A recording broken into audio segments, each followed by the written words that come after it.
हम एक इलेक्ट्रोमैग्नेटिकल बीइंग है, मतलब कि हमारा माइंड, बॉडी सब कुछ इलेक्ट्रोमैग्नेटिकल नेचर का होता है। हमारा ब्रेन इलेक्ट्रोमैग्नेटिकल सिग्नल छोड़ता है और रिसीव करता है। दरअसल हमारा एक ऑरा होता है जो कि इलेक्ट्रोमैग्नेटिकल नेचर का ही होता है। तो इसलिए हमारा माइंड और बॉडी तभी अच्छा से काम कर पाएगा जब हमारे और नेचर के ईएम वेव्स के बीच में अच्छा कनेक्शन होगा। मतलब कि जब हमारा ईएम वेव्स और नेचर का ईएम वेव्स एक दूसरे के साथ अच्छे से इंटरेक्ट कर पाएगा, तभी हमारा माइंड और बॉडी अच्छा से काम कर पाएगा। लेकिन आजकल ऐसा तो हमारे साथ बिल्कुल होता ही नहीं है। आजकल की मैक्सिमम चीज़ों से, जैसे कि सेल टावर से, वाईफाई से, मोबाइल, टीवी, माइक्रोवेव और भी कई तरह के वायरलेस डिवाइसेस से जो आर्टिफिशियल ईएम वेव्स निकलता है, वो हमारे और नेचुरल ईएम वेव्स के बीच में बैरियर की तरह काम करता है, जिसकी वजह से हमारे और नेचर के बीच में अच्छा कनेक्शन बन ही नहीं पाता है। हमें कई तरह की प्रॉब्लम झेलनी पड़ती है, हेडेक होता है, एंजाइटीज फील होता है। जब भी कंसंट्रेट और फोकस करने की कोशिश करते हैं तो होता ही नहीं है और सर दर्द करने लगता है। इनसे जो इलेक्ट्रोमैग्नेटिक वेव्स निकलता है वो मेल और फीमेल दोनों की फर्टिलिटी को भी अफेक्ट करता है। मेल्स में टेस्टोस्टेरोन का प्रोडक्शन कम करने लगता है और प्रेगनेंसी में तो ये फीटस को बहुत तरीके से प्रभावित करता है। इन इलेक्ट्रोमैग्नेटिक वेव्स के जरिए आप पे साइलेंट वे में हमला किया जा रहा है। जो पहले वायरलेस चीजें नहीं थी उनको भी अब वायरलेस किया जा रहा है। अगर आपके पास इन आर्टिफिशियल इलेक्ट्रोमैग्नेटिक वेव्स को देखने की शक्ति होती तो जब आप देखते तब आपको ये पता चलता कि आप आर्टिफिशियल इलेक्ट्रोमैग्नेटिक वेव्स के समुंदर में जी रहे हो। वो समुंदर इतना ज़्यादा खतरनाक है जिसके बारे में लोगों को पता ही नहीं है। मैनिफेस्टेशन कोई स्लो प्रोसेस नहीं है, ये बहुत फास्ट होता है, लेकिन तभी जब हम अपने हायर सेल्फ से और नेचुरल वर्ल्ड के साथ अच्छे से कनेक्टेड होंगे, और तब जब ये आर्टिफिशियल ईएम वेव्स जैसी कोई बैरियर ना हो। दुनिया के कई सारे इंडिपेंडेंट रिसर्चर्स, साइंटिस्ट जो कि इन टेक्नोलॉजी का पोल खोल रहे हैं, उन लोगों की जब आप बात सुनोगे तब आपको पता चलेगा कि क्यों बिना किसी पब्लिक कंसेंट के और कई सारे लोगों, साइंटिस्ट और रिसर्चर्स के विरोध करने के बावजूद भी इन टेक्नोलॉजी को बैठाया गया है। ईएलएफ वेव्स यानी कि एक्सट्रीम लो फ्रिक्वेंसीज, जो कि आजकल के मैक्सिमम चीज़ों से निकलता है, ये एक हाईटेक वीपन है जो कि लोगों के माइंड को और इवन बॉडी को भी कंट्रोल कर सकता है। 1989 में डॉक्टर डब्ल्यू वोल्करॉट ने अपने रिसर्च को रॉम एंड जीट नाम की पब्लिकेशन में लॉन्च किया था। उसमें एक आर्टिकल था, can human beings be manipulated bye ELF waves. उस आर्टिकल में उन्होंने ये लिखा था, इसका मतलब ये है कि जो लोग इस टेक्नोलॉजी को कंट्रोल कर रहे हैं वे लोग इन वेव्स के जरिए आपके माइंड में कोई भी थॉट डाल सकते हैं। वो आपसे इन ईएलएफ वेव्स के जरिए बात कर सकते हैं और आपको ये लगेगा कि आपका इनर सेल्फ ही आपसे बात कर रहा है। रोजर टॉलसेस, जो कि एक प्राइवेट इन्वेस्टिगेटर है, इन्होंने अपने जिंदगी का लगभग 30 साल इन टेक्नोलॉजी के रिसर्च में गुजारा है। इनके हिसाब से ये टेक्नोलॉजी इतना ज़्यादा एडवांस है कि इसके मदद से आपके ऑप्टिकल नर्व और ऑडियोटरी सिस्टम में जंप किया जा सकता है, और फिर जो लोग इसको कंट्रोल कर रहे हैं वो लोग वो सब देख और सुन सकते हैं जो आप देख और सुन रहे होंगे। इस टेक्नोलॉजी के जरिए आपके माइंड को रीड किया जा सकता है, उसे प्रोग्राम किया जा सकता है। इवन आपके अंदर कोई भी इमोशन जैसे कि दर्द, नफरत, डर, गुस्सा, ये सब पैदा किया जा सकता है। ये टेक्नोलॉजी इतना एडवांस है कि इसके जरिए एक पार्टिकुलर इंसान को भी टारगेट किया जा सकता है। एक बार जब आपका डीएनए उनके पास चला गया तो वह आपके डीएनए कोड को लेकर सुपर कंप्यूटर में डालते हैं और फिर एल्गोरिदम तैयार करते हैं। अपना मैसेज वगैरह को डालकर वेव्स को ऐसे तैयार करते हैं जो आपके वाइब्रेशन के साथ मैच करता हो। ये सब करने के बाद वे लोग इस वेव को सैटेलाइट या फिर सेल टावर से छोड़ देते हैं और फिर वो वेव सिर्फ आपको प्रभावित करता है। इस तरह से इन टेक्नोलॉजी के जरिए आपको रियलिटी से दूर रखा जा रहा है, एक माया जाल में जहाँ पे आपका सोच भी आपका नहीं है। आपको मैंने टेलीग्राम चैनल पे बताया था कि कैसे पीसीआर टेस्ट के जरिए आपके ब्लड ब्रेन बैरियर को डैमेज करके सैंपल लिया जा रहा है। तो आप ये भी जान लो कि इस तरह से आपके डीएनए का भी सैंपल लिया जा सकता है। इससे रिलेटेड टेलीग्राम पे मैं एक वीडियो शेयर कर दूंगा, आप देखना जरूर। वैसे इन टेक्नोलॉजी का तो अब अपग्रेडेड वर्जन आ चुका है। आपको लगता होगा कि 5G 4G का अपग्रेडेड वर्जन है, लेकिन असल में यह तो उनके वीपन का अपग्रेडेड वर्जन है। एक ऐसी मिलिट्राइज वीपन है जो आपके सभी स्मार्ट डिवाइसेस को एक साथ कनेक्ट कर देगा, और इससे होगा ये कि आप पे 24 घंटों नजर रखने में आसानी होगी। 5G का फ्रिक्वेंसी 20 से 90 गीगाहर्ट्ज तक है, मतलब कि इसका वेव लेंथ मिलीमीटर में है, इसलिए पेड़ को और दीवार को पार नहीं कर पाएगा। इसी की वजह से इसे शहर के कोने कोने में लगाया जा रहा है, मतलब कि ज़्यादा बर्बादी। हमारा स्किन एंटेना की तरह काम करता है, इसलिए हमारे स्किन को यह बहुत ज़्यादा इफेक्ट करेगा। हमारे डीएनए का खंडन भी कर सकता है, हमारे immune system, nervous system, endocrine system, heart, brain सबको प्रभावित करेगा। इवन जानवरों और पेड़ पौधों को भी नहीं छोड़ेगा।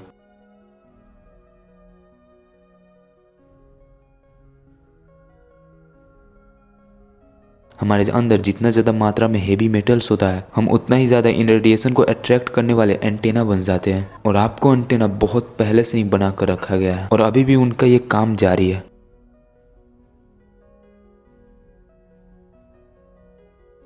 वैसे तो इन टेक्नोलॉजी से बचने के लिए एक साथ विरोध करने के अलावा और कोई अच्छा रास्ता नहीं है, लेकिन फिर भी मैं आपको कुछ टिप्स बता देता हूँ जिसका यूज करके आप थोड़ा सा बच सकते हो। इन आर्टिफिशियल EM वेव्स से बचने के लिए सबसे पहले आपके बॉडी में मौजूद जो हेवी मेटल्स है उसे हटाना होगा। इसके लिए आप लेमन जूस पी सकते हो। अगर आप बिना चीनी के पियोगे तभी भी अच्छा रहेगा, लेकिन आपको मिठास चाहिए तो आप मिश्री इस्तेमाल कर सकते हो। हेवी मेटल से बचने के लिए आपको GMO और पेस्टिसाइड फूड से बचना होगा। ऑर्गेनिक फूड की तरफ स्विच करना होगा। क्रिस्टल जो होता है ये जादुई चीज़ से कम नहीं है। जो क्वार्ट्ज क्रिस्टल होता है ये ना ही सॉलिड होता है और ना ही लिक्विड। ये 786 मेगाहर्ट्ज पर सेकेंड के रेट पे वाइब्रेट करता है। इन क्रिस्टल को जब आप अपने आसपास रखोगे तब आपको एहसास होगा कि ये जादू की तरह काम करता है। ऐसा ही एक तरह का क्रिस्टल होता है जिसका नाम है ब्लैक टॉर्मेलिन, जिसको जब आप अपने आसपास रखोगे तो उस एरिया में जितनी भी तरह के आर्टिफिशियल रेडिएशन होगा वो उसके हार्मफुल इफेक्ट को सौंख लेगा। एक तरह का ऑर्गन भी आता है जो कि दिखने में काफ़ी ब्यूटीफुल होता है। इसको आसपास रखने से ये भी रेडिएशन के हार्मफुल इफेक्ट को न्यूट्रलाइज कर देता है और हमें सेफ और रिलैक्स्ड इन्वायरमेंट देता है। एक तरह का टावर बस्टर भी आता है जो कि सस्ता भी है, कई लोग अफोर्ड भी कर सकते हैं। इसको अगर आप वाईफाई के पास रखते हो, 5G टावर के बेस पे रखते हो या फिर किसी भी रेडिएटिंग डिवाइस के पास रखते हो तो ये भी उसके रेडिएशन के हार्मफुल इफेक्ट को न्यूट्रलाइज कर देगा। ये सब ऐसे ही काम करते हैं। वैसे रेडिएशन से प्रोटेक्ट करने वाला जॉगर, जैकेट, ब्लैंकेट, कैप और फ़ोन पाउच भी आता है। जो आपको अच्छा लगे वो प्रेफर कर सकते हो। इस दुनिया में जब जब लोगों को कंट्रोल करने की शक्ति किसी को मिली है तब तब लोगों के माइंड को लिमिटेड वे में ट्रीट करने की कोशिश की गई है और अभी भी हमारी दुनिया में ऐसा ही चल रहा है। सिर्फ ELF वेव्स के जरिए ही आपके माइंड को कंट्रोल नहीं किया जाता है, बल्कि कई सारे मेथड इस्तेमाल किए जाते हैं ताकि आप उनके तलवे चाटते रहो। सबसे ज़्यादा कॉमन और इफेक्टिव माइंड कंट्रोल मेथड है एजुकेशन। एजुकेशन के जरिए हमें बचपन से ही प्रोग्राम करना शुरू कर दिया जाता है। वास्तव में एजुकेशन का मतलब होता है हमारे बुद्धि को उभारना, लेकिन आजकल का एजुकेशन सिस्टम इंडोक्ट्रिनेशन सिस्टम है जिसमें लोगों के बुद्धि को उभारा नहीं जाता है, बल्कि कुछ ऐसे तैयार किया जाता है कि वो आइडिया को, ओपिनियंस को, बिलीव्स को बिना कोई क्वेश्चन पूछे ही एक्सेप्ट कर ले।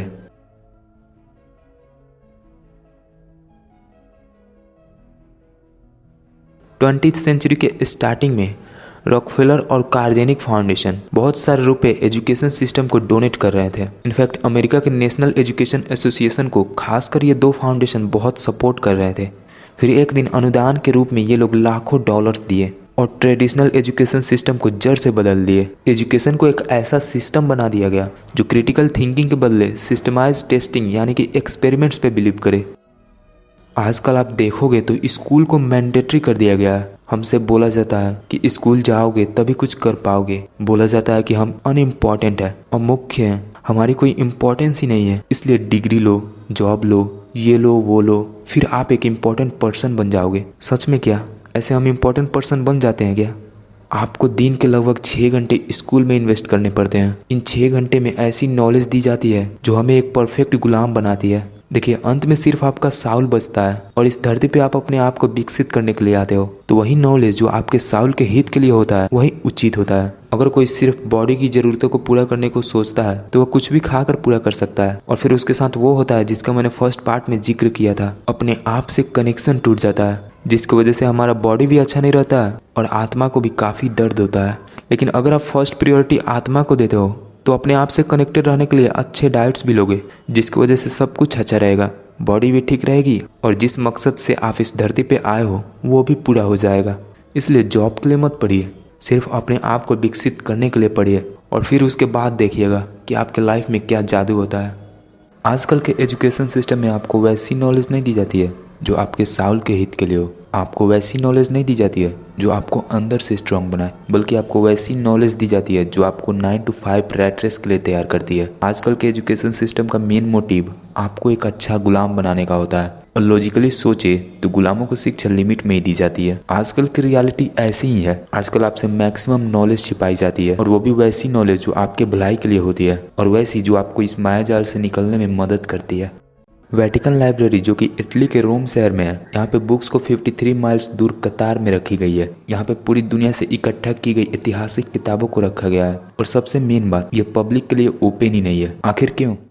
दुनिया का ग्रेटेस्ट वेपन कोई गन या बॉम्ब नहीं है, बल्कि इन्फॉर्मेशन को नियंत्रित करना, यही सबसे बड़ा हथियार है। इन्फॉर्मेशन को कंट्रोल करने का सीधा सीधा मतलब होता है लोगों के माइंड को कंट्रोल करना। इन्फॉर्मेशन को कंट्रोल करके लोगों को आसानी से मैनिपुलेट किया जा सकता है, उनको भ्रमित आसानी से किया जा सकता है। आजकल बिल्कुल ऐसा ही हो रहा है। सिर्फ वेटिकन लाइब्रेरी में ही नहीं, बल्कि पूरी दुनिया में इन्फॉर्मेशन को कंट्रोल करके रखा जाता है। जो इन्फॉर्मेशन आपको स्कूल्स में दिए जाते हैं, वो हमारी दुनिया में मौजूद पूरी इन्फॉर्मेशन का बस कुछ फ्रैक्शन है। आपसे वो सारी इन्फॉर्मेशन छिपाई जाती है जो आपके हायर बेनिफिट्स के लिए होती है।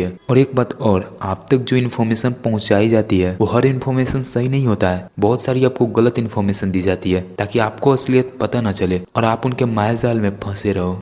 इतिहास को फिर से लिखकर आपके सामने पेश किया गया है। हमारे ग्रंथों को भी मॉडिफाई कर दिया गया है।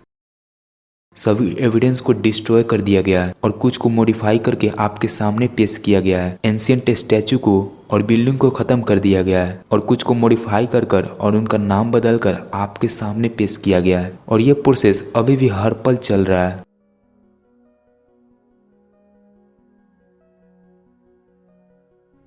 अलग तरीके से माइंड को कंट्रोल टेक्नोलॉजी के द्वारा भी किया जाता है, और ये सबसे ज़्यादा ईजीएस्ट वे में टेलीविज़न से होता है।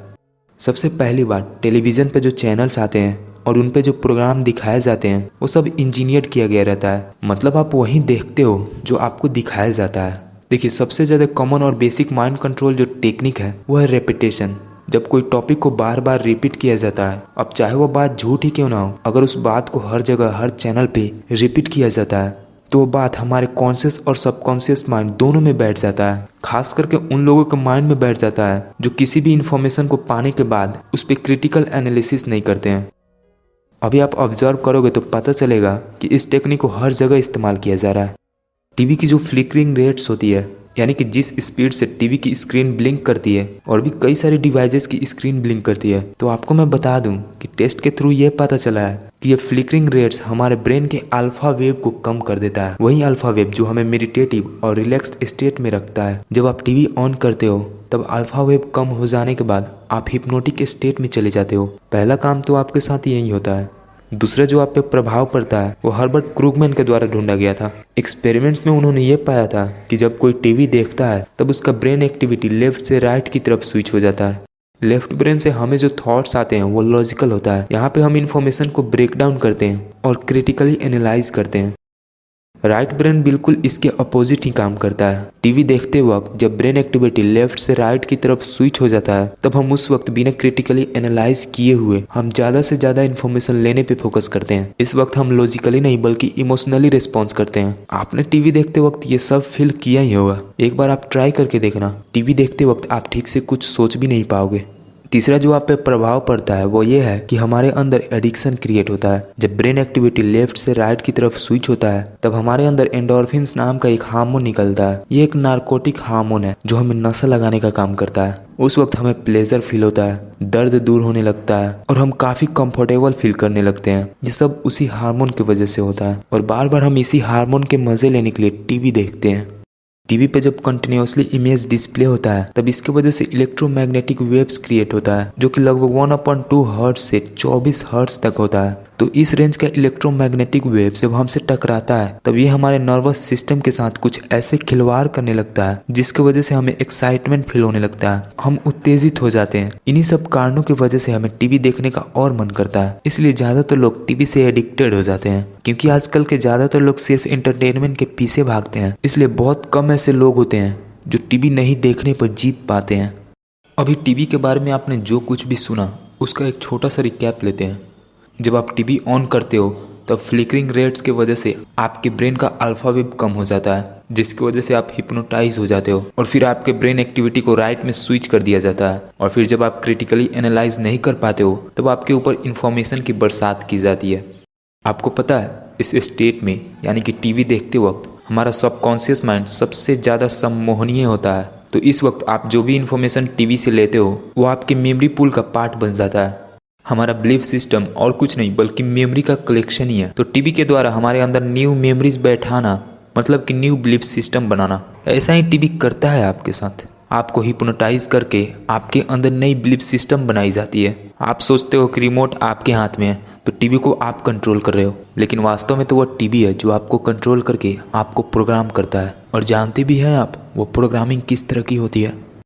सबसे पहले हम म्यूजिक की बात करते हैं। क्या हो अगर मैं आपसे बोलूं कि पूरे वर्ल्ड में म्यूजिक को वेपनाइज्ड किया गया है, आपके ब्रेन को मेसअप करने के लिए डिजाइन किया गया है। 1930 और 1940s के आसपास की बात है। जोसेफ गोबल्स जो कि वर्ल्ड वॉर 2 के दौरान नाजीज का मिनिस्टर था, तो ये और रॉकफेलर फैमिली मिलकर जो 432 हर्ट्ज वाला म्यूजिक होता है उसे 440 हर्ट्ज में बदल दिया। और फिर कई सारी नाजीज लीडर्स ने इस फ्रीक्वेंसी वाले म्यूजिक को वर्ल्ड वॉर 2 में वेपन की तरह यूज किया था। फिर लगभग 1953 के आसपास रॉकफेलर फाउंडेशन के आइडिया के बेस पे ही वर्ल्ड वाइड एग्रीमेंट हुआ, जिसमें दुनिया के लगभग सारे देश म्यूजिक को 440 हर्ट्ज में बदलने को राजी हो गए। आजकल का मैक्सिमम म्यूजिक इसी फ्रीक्वेंसी में आता है, उस फ्रीक्वेंसी में जो वर्ल्ड वॉर 2 के दौरान वेपन की तरह इस्तेमाल किया गया था। इस फ्रीक्वेंसी का म्यूजिक हमारे माइंड को एजिटेट करता है और सुनने से लोगों को क्रेजीनेस फील होता है, यानी कि लोग पागल की तरह कुछ बिहेव करने लगते हैं। ये फ्रीक्वेंसी हमारे कॉन्शियसनेस पावर को भी दबाता है। इस फ्रीक्वेंसी का म्यूजिक मैक्सिमम जगह मूवीज में, सॉन्ग में, टीवी शोज में, हर जगह पे इस्तेमाल किया जाता है। आप चाहो तो म्यूजिक को 432 फ्रीक्वेंसी में चेंज करके सुन सकते हो, लेकिन इससे भी सभी प्रॉब्लम दूर नहीं होगा। कई सारी म्यूजिक के बैकग्राउंड में बहुत ही लो वॉल्यूम में ऑडियोज होती है जो कि सबलिमिनल मैसेजेस होती है। ये एक ऐसा मैसेज रहता है जिसे हमारा कॉन्शियस माइंड आसानी से नहीं पकड़ पाता है, हम उसे सुन भी नहीं पाएंगे।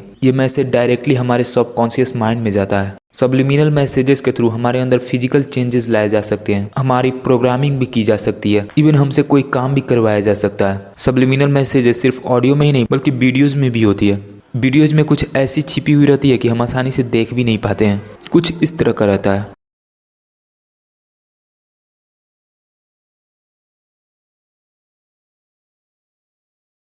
अब जरा सोचिए, पिक्चर्स में ये लोग ऐसा सबलिमिनल मैसेजेस डालते हैं तो ऑडियोज में कैसा डालते होंगे।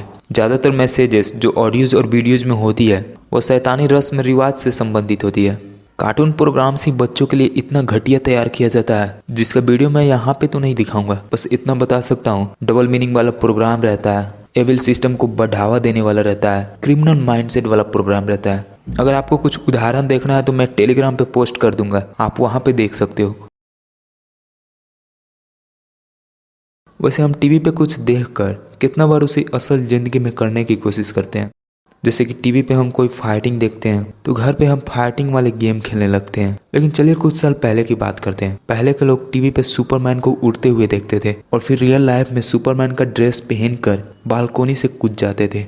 शक्तिमान आपने देखा ही होगा। इंडिया में पहली बार जब ये उड़ने वाला शो आया था तब लोग छत से नीचे कूद जाते थे इस ख्याल में कि शक्तिमान उनको आकर बचा लेगा और इस तरह से वो शक्तिमान से मिल भी लेंगे। ये सब घटना जो पास्ट में हुआ है ये सब इस बात का ठोस सबूत है कि हमारा सबकॉन्शियस माइंड रियलिटी और जो हम स्क्रीन पे देखते हैं यानी कि वर्चुअलिटी में फर्क नहीं कर पाता है, दोनों को रियलिटी मानता है। इसलिए हम टीवी पे जो भी देखते हैं उसे रियलिटी से जोड़ देते हैं और इसी की वजह से पहले बालकोनी से कूदने जैसी हरकतें होती थी। पहले बहुत होता था क्योंकि न्यू जो आया था। और अभी की बात करें तो मैक्सिमम लोग अभी तक ग्रो नहीं हुए हैं। करोड़ों लोग टीवी के द्वारा प्रोग्राम हो रहे हैं। हालांकि बालकोनी से और छत से कूदते हुए नहीं दिखाई देते हैं, लेकिन उन लोगों का लाइफस्टाइल उन चीजों को रिप्रेजेंट करता है जो वो टीवी पे देखते हैं। करोड़ों लोग हैं जो वर्चुअल लाइफ जी रहे हैं जैसा कि वो स्क्रीन पे देखते हैं। लोग अपने आप को अपने ढंग से नहीं ढालते हैं बल्कि अपने फेवरेट सेलिब्रिटीज को फॉलो करते हैं। और फॉलो करते भी हैं तो कैसे लोगों को, आपको एक एग्जाम्पल से समझाता हूँ, आप इस वीडियो को ध्यान से देखो।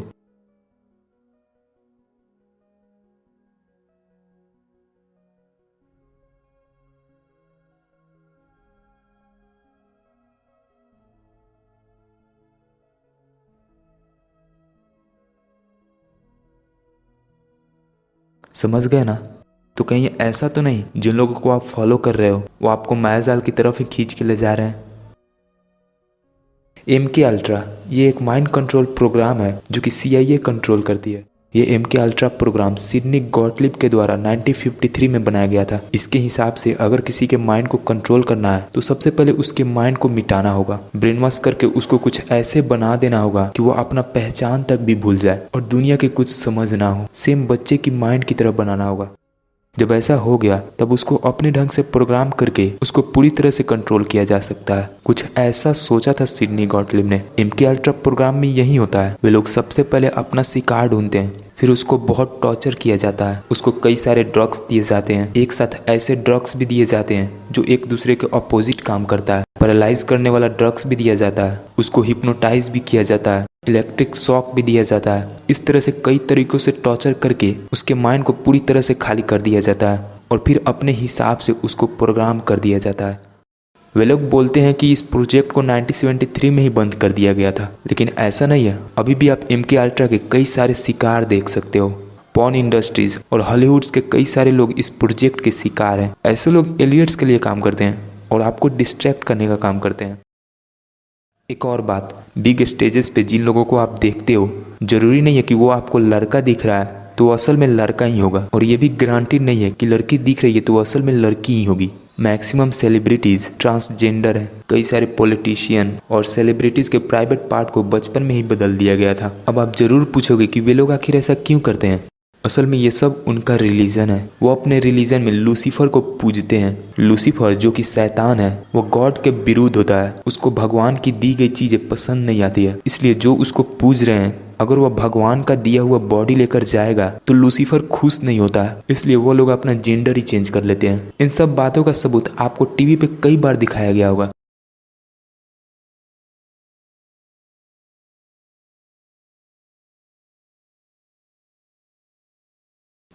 एहसास हुआ कैसे लोगों को देखते हो आप। टीवी तो बस स्क्रीन है, बैकग्राउंड में क्या होता है ये तो बताया ही नहीं जाता है। आपको पता है इस यूनिवर्स का एक लॉ होता है। वो नियम ये है कि जो रूलर होता है उसे अपना प्लान डायरेक्टली या इनडायरेक्टली अपने अंडर के लोगों को बताना ही पड़ेगा। उसे बताना ही पड़ेगा कि वो लोगों के साथ क्या क्या करने वाला है, तभी उसका प्लान काम करेगा, वरना नहीं करेगा। तो इस मॉडर्न वर्ल्ड के भी जो बड़े बड़े लोग हैं जो दुनिया को चला रहे हैं, उनको भी हमें डायरेक्टली या इनडायरेक्टली अपना प्लान बताना ही पड़ेगा, तभी उनका प्लान काम करेगा, वरना नहीं करेगा। ये सेलिब्रिटीज सब एलियट्स के लिए पपेट की तरह काम करते हैं। उनके अकॉर्डिंग कोई जाने में तो कोई अनजाने में काम करके आपके सामने उनके प्लान को रखते हैं। इस मेथड को हम इंग्लिश में जेनोसिस कहते हैं, मतलब कि जनाना। ये एक तरह का चॉस मैजिक होता है, एक साइकोलॉजिकल गेम होता है जो वो आपके साथ खेलते हैं। वे लोग अपना प्लान यानी कि जो वे लोग हमारे साथ करने वाले हैं वो सब हमें मूवीज के थ्रू, म्यूजिक वीडियोस के थ्रू, वीडियोस गेम के थ्रू, टीवी शोज, कार्टून के थ्रू और भी कई सारी मीडियम्स के थ्रू हमें इनडायरेक्टली बताते हैं। जैसे कि आप सिम्पसन कार्टून ही ले लो। इस कार्टून की बहुत सारी प्रेडिक्शन सही हुई है। इनफैक्ट ये प्रेडिक्शन करने के लिए ही बनाई गई है, और भी कई सारी आने वाले मूवीज में वो प्रेडिक्शन करने वाले हैं और फिर वैसी ही दुनिया बनाने की कोशिश करेंगे। जैसे कि आप ये देखो, ये फ्यूचर में आने वाले मूवीज का लिस्ट है जो कि डैन मैथ के द्वारा बनाई गई है। कुछ मूवीज के नाम पे अभी भी मूवीज हैं, लेकिन आने वाले मूवीज अगले पार्ट होंगे जिसमें वो अपना न्यू एजेंडाज बताएंगे। वो सब अपना प्लान आपके सामने रख देते हैं और फिर उसको सही करने के लिए एक मेथड का यूज करते हैं जिसका नाम है हेजेलियन डायलेक्ट। इस मेथड के जरिए रूलर सबसे पहले प्रॉब्लम क्रिएट करता है, फिर लोगों का रिएक्शन देखता है। जब वो रिएक्शन एक बॉइलिंग पॉइंट तक पहुंच जाता है तब लोग खुद रूलर से सोल्यूशन का डिमांड करने लगते हैं। फिर रूलर अपने प्लान को सोल्यूशन के रूप में रिप्रेजेंट करता है। इस दुनिया में अभी फिलहाल जो चल रहा है वो इसी मेथड पे बेस्ड है। इस तरह से वे लोग अपना सब प्लान आपके सामने रखते हैं और फिर आपको भटकाने के लिए कई तरह की मीडिया इस्तेमाल करते हैं। खास करके न्यूज मीडिया के द्वारा आपको भटकाते हैं। मीडिया सिर्फ न्यूज चैनल वाले को ही नहीं बोला जाता है, बल्कि उन सब साधनों को बोला जाता है जिसके द्वारा इन्फॉर्मेशन या डाटा शेयर होता है। तो बुक्स हो, मैगजीन, न्यूज़पेपर, न्यूज चैनल्स हो, सोशल मीडियाज, इंटरनेट या फिर वीडियो गेम्स हो, ये सब कुछ मीडियाज हैं। इन सब के थ्रू इन्फॉर्मेशन और डाटा शेयर होता है। वैसे तो कुछ इंडिपेंडेंट मीडियाज भी एग्जिस्ट करती हैं, लेकिन क्या आप जानते हैं 1983 में लगभग 90-95% मीडियाज 50 बिग कंपनीज के कंट्रोल में थी, लेकिन अब जानते हैं मात्र 6 बिग कंपनीज पूरे वर्ल्ड की मीडियाज को कंट्रोल करती है। मात्र 6। तो आखिर कम करने की जरूरत ही क्यों पड़ गई? पूरी मीडियाज पे कंट्रोल अच्छे से हो इसलिए। वे लोग इन 6 कॉर्पोरेशन के जरिए पूरे वर्ल्ड की मीडिया को कंट्रोल करके आपका ब्रेन वॉशिंग करके सच्चाई से दूर करते हैं, और ये सब कुछ टीवी के जरिए होता है। आपको क्या सोचना चाहिए, रियलिटी को कैसे देखना चाहिए, ये सब कुछ यही डब्बा बताता है। अगर आपको अभी भी विश्वास नहीं हो रहा है कि टेलीविज़न एक ब्रेन वॉशिंग टूल है जिसे माइंड को मैनिपुलेट करने के लिए ही बनाया गया था, तो आप इस नंबर को सर्च करके देखो। ये एक यूएस पैटेंट नंबर है। सर्च करने पर आपको सब असलियत पता चल जाएगा। टीवी कितना बुरा है, कैसे इफेक्ट करता है, ये तो आपने देख लिया, लेकिन इसके बारे में मैं कुछ भी नहीं बोलूँगा कि आपको टीवी देखना चाहिए या नहीं। ये डिसीजन आप पे डिपेंड करता है, आपको खुद ही डिसाइड करना होगा। अगर आप देखना चाहते हो तो आपको मैं बस एक सजेशन देना चाहता हूँ। टीवी देखते वक्त हमारा कॉन्शियस माइंड ऑफ हो जाता है, क्योंकि उस वक्त इन्फॉर्मेशन की बारिश हो रही होती है और हम सिर्फ इन्फॉर्मेशन लेने पे फोकस करते हैं, तो उस वक्त हम कुछ भी सोच नहीं पाते हैं। इसमें यही जाल है, आपको इस जाल में फंसना नहीं है। जब भी आपको टीवी से कोई इन्फॉर्मेशन मिले तब आप अपने कॉन्शियस माइंड को आगे ला देना, आप उस इन्फॉर्मेशन को एनालाइज करना, तब आप उस इन्फॉर्मेशन को एक्सेप्ट करना या फिर रिजेक्ट करना। ऐसे आप प्रोग्रामिंग से भी बच सकते हो। प्रॉब्लम लेकिन इतना से ही खत्म नहीं हो जाता है। मैक्सिमम प्रोग्राम में सबलिमिनल मैसेजेस छिपी हुई रहती है, जिसको आपका कॉन्शियस माइंड पकड़ ही नहीं पाता है। वो डायरेक्टली आपके सबकॉन्शियस माइंड में जाता है और फिर वो मैसेज आपके तन मन सबको प्रभावित करता है। यह भी हो सकता है कि म्यूजिक 440 हर्ट्ज में हो, जिससे आपका कॉन्शियसनेस पावर डाउन होता है। इन सब से बचने के लिए तो आपको कोई ट्रस्टेड सोर्स ही ढूंढना पड़ेगा। आज की डेट में इस दुनिया में जितने लोग गुलाम हैं उतना इतिहास में कभी भी नहीं था।